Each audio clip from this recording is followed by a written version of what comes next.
इतना खराब धर्म है। आप लोग माफ़ कीजिएगा, हम सब लोग कहते हैं आजकल हमारे गरीब तबके के लोग धर्म की परायणता ज़्यादा आ रही है। सत्यनारायण पूजा का नाम हम लोग नहीं जानते थे, लेकिन लोगों के टोला में सत्यनारायण स्वामी की पूजा होती है। अब इतनों में शर्म लाज नहीं लगता हम लोगों का कि पंडित हैं तो नहीं खाएंगे बाबू, आपको हम लड्डे दे जी हाँ, बिल्कुल।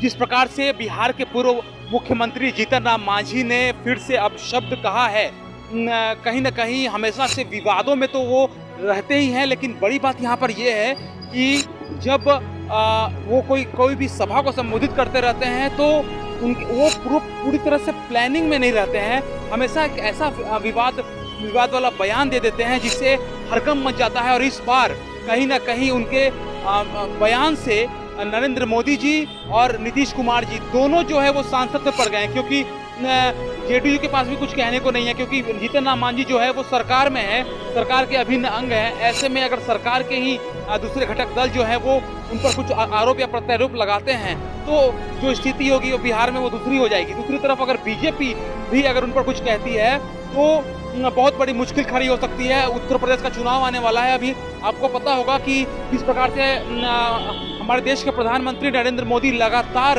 उत्तर प्रदेश के दौरे पर हैं। काशी में इतना बड़ा जो कॉरिडोर का वहाँ पर उद्घाटन किया गया, उसके बाद जिस प्रकार से प्रधानमंत्री जाकर गंगा नदी में उन्होंने डुबकी ली, पवित्र डुबकी, और उसके बाद जिस प्रकार से लोगों के साथ वो खाना खाए सफाई कर्मियों के साथ, इससे एक दूसरा संदेश जा रहा था। बहुत सारे उन्होंने वहाँ पर पूजा किया। योगी आदित्यनाथ जो है वो उन्होंने भी बहुत सारा वो पूजा कर रहे थे, तो उससे भी बहुत एक बिहार में एक अच्छी स्थिति लग रही थी। लेकिन जिस प्रकार से आज फिर से जीतन राम मांझी ने जो बयान दे दिया है, उससे अब कहीं ना कहीं दो तरह की स्थिति पैदा हो गई है।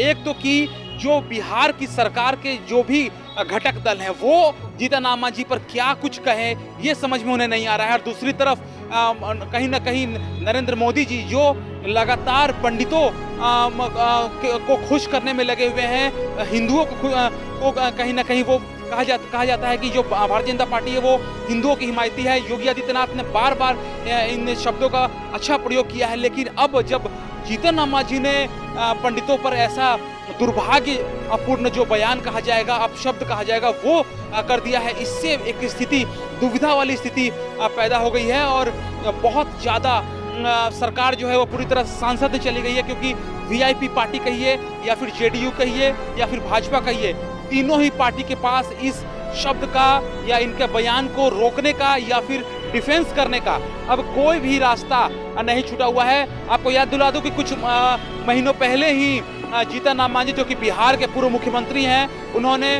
राम और सीता को लेकर भी एक ऐसा ही बयान दिया था, जिसके बाद एक बवाल मच गया था। बवाल था वो कहीं ना कहीं दब गया था, अब एक ठंडे बस्ते में चला गया था। लेकिन फिर से जीतन राम मांझी ने अब पंडितों पर जो बयान दिया है, इसके बाद से पंडितों की बिरादरी जो है, पंडित जो समाज है, वो बहुत ज़्यादा नाखुश हो गए हैं। और देखने वाली बात होगी कि अब इस पर क्या कुछ बड़ा एक्शन हो सकता है। क्या वो जीतन राम मांझी के साथ मिलकर उनसे पूरी तरह से बातों को क्लियर कर सकते हैं, या फिर उनके बयान पर कोई प्रत्यारोप लगा सकता है, वो देखने वाली बात होगी। लेकिन यहाँ पर बिहार में जीतन राम मांझी के दुर्भाग्यपूर्ण जो बयान है, उस पर अब बिहार की एक नई राजनीति की तरफ भी आगे बढ़ रही है, क्योंकि बैठे बिठाए राजद के पास मुद्दा मिल गया है, बैठे बिठाए कांग्रेस के पास बड़ा मुद्दा मिल गया है, और अब जीतन राम मांझी पर वो भी कशीरे कसने शुरू कर दिए गए हैं। और एक बात मैं आपको बता दूं कि ऐसा भी संभव है कि अब 1-2 दिन के भीतर जीतन राम मांझी के खिलाफ पंडित जो समुदाय है, जो हिंदू समाज है, वो भी सड़क पर उतरता दिख सकता है। अपने इलाके की खबरों को जानने के लिए युवा शक्ति चैनल को सब्सक्राइब करें।